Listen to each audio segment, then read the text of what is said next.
All right, so this is our Retract-A-Gate, and I've been really satisfied with it. I also want to show you how I installed it.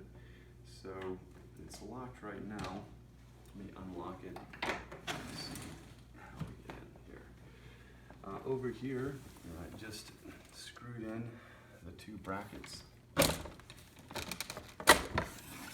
into the edge, and on the molding came down a little bit and up on this side and spaced them out the same distance on both sides. It was really simple. After getting that there, it's good to level it, so you make sure that it is level even if your molding is not. On the other side, it's important to make sure that it ends up at the same level here. So I cut a small piece of wood. You want to make sure when you do use something small that you pre-drill the holes, otherwise your screws will crack the wood.